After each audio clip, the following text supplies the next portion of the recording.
latar belakang gurun pasir yang luas dan misterius, terdapat sebuah kerajaan yang dikenal sebagai Mesir. Kerajaan ini dipimpin oleh Fir'aun, seorang raja yang kejam dan zalim. Fir'aun adalah sosok yang ditakuti, tidak hanya oleh rakyatnya sendiri, tetapi juga oleh bangsa-bangsa lain. Kekuasaannya merajalela, dan tidak ada yang berani menentangnya.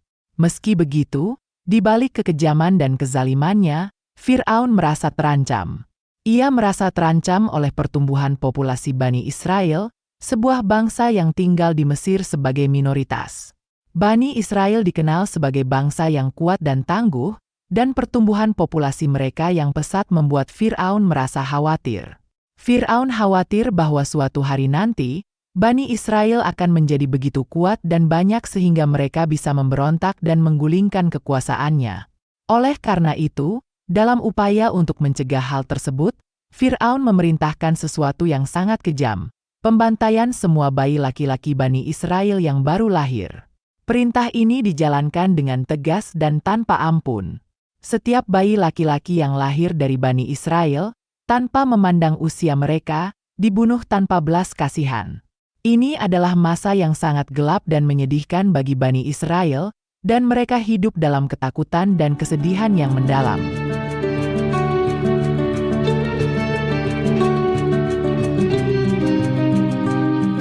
Namun, di tengah kegelapan dan kesedihan yang melanda Bani Israel, Allah memiliki rencana lain.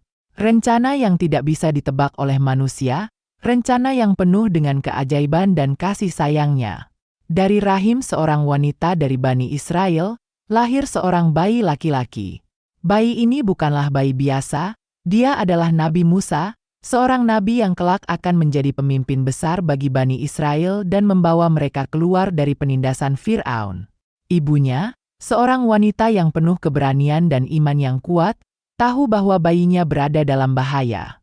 Fir'aun telah memerintahkan pembantaian semua bayi laki-laki Bani Israel, dan dia tahu bahwa bayinya bisa menjadi korban selanjutnya. Namun, dia tidak putus asa. Dengan penuh kepercayaan kepada Allah, dia memasukkan Nabi Musa ke dalam sebuah peti. Peti ini bukanlah peti biasa, tetapi peti yang telah dipersiapkan dengan hati-hati dan doa, peti yang akan menjadi tempat perlindungan bagi bayinya. Kemudian, dengan penuh harapan dan doa, dia mengapungkan peti tersebut di Sungai Nil. Sungai Nil, sungai yang menjadi saksi bisu atas kekejaman Fir'aun, kini menjadi jalan bagi keselamatan Nabi Musa. Peti tersebut mengapung di sungai, dibawa oleh arus yang tenang, menuju tempat yang telah ditentukan oleh Allah. Tempat di mana Nabi Musa akan tumbuh dan menjadi seorang nabi, tempat di mana dia akan memulai misinya untuk membebaskan Bani Israel dari penindasan Fir'aun. Ini adalah awal dari kisah yang penuh dengan keajaiban dan petunjuk dari Allah.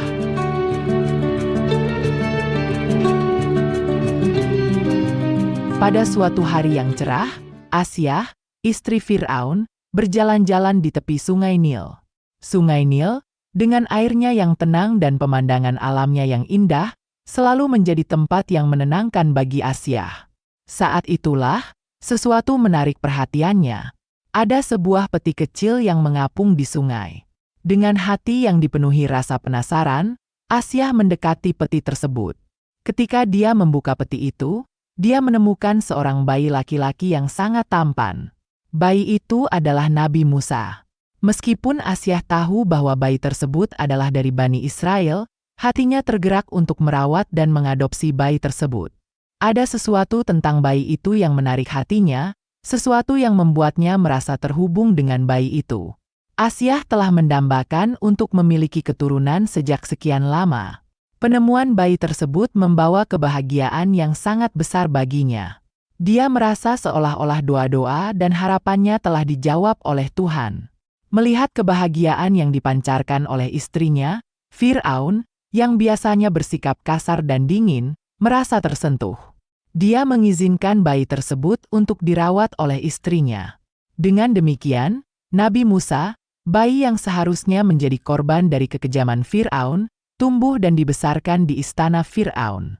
Dia dibesarkan dengan segala kemewahan dan keistimewaan yang bisa ditawarkan oleh istana, dan dia mendapatkan pendidikan terbaik.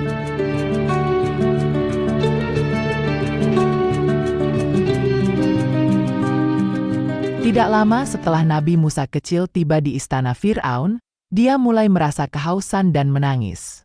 Tangisan bayi itu menggema di seluruh istana, menciptakan suasana yang penuh kegelisahan. Meskipun banyak wanita yang mencoba untuk menyusui Nabi Musa, tidak ada satupun yang berhasil membuatnya berhenti menangis. Hal ini membuat semua orang di istana merasa bingung dan tidak tahu harus berbuat apa. Namun, di tengah kebingungan dan kegelisahan tersebut, Allah memiliki rencana lain. Dia menyampaikan pesan kepada ibunda Nabi Musa, memberitahunya bahwa saatnya telah tiba untuk dia bertindak. Dia diminta untuk mengutus seseorang ke istana, dengan tujuan untuk menawarkan dirinya sebagai wanita yang bisa menyusui Nabi Musa. Dengan penuh keberanian dan iman yang kuat, ibunda Nabi Musa mengikuti petunjuk Allah. Dia mengutus seorang wanita ke istana, dan setelah melalui dialog yang cukup panjang dan penuh negosiasi, wanita tersebut berhasil meyakinkan penghuni istana untuk membiarkan ibunda Nabi Musa menyusui bayinya. Hal yang paling menakjubkan adalah, semua ini terjadi tanpa sepengetahuan semua penghuni istana bahwa wanita yang menyusui dan menenangkan Nabi Musa adalah ibunya sendiri. Ini adalah bukti dari keajaiban dan kasih sayang Allah yang selalu ada untuk melindungi dan membimbing hamba-Nya.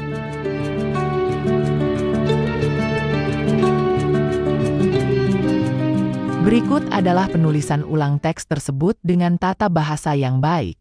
Inilah kisah masa kecil Nabi Musa yang dirawat di istana Fir'aun, khususnya oleh Asyah, istri Fir'aun.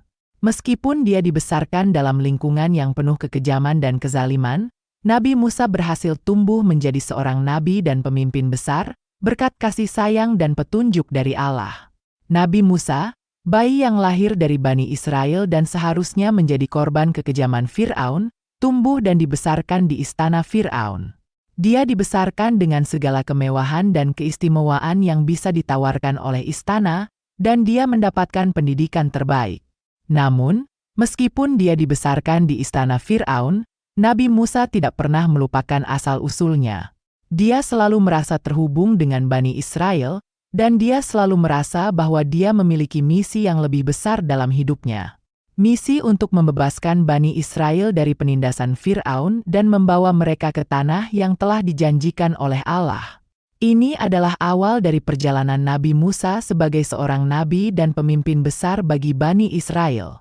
Kisah ini adalah bukti dari kebesaran Allah yang mampu mengubah takdir dan melindungi hamba-Nya dari bahaya. Meski lahir di tengah kekejaman Fir'aun, Nabi Musa berhasil tumbuh menjadi seorang nabi dan pemimpin besar bagi Bani Israel.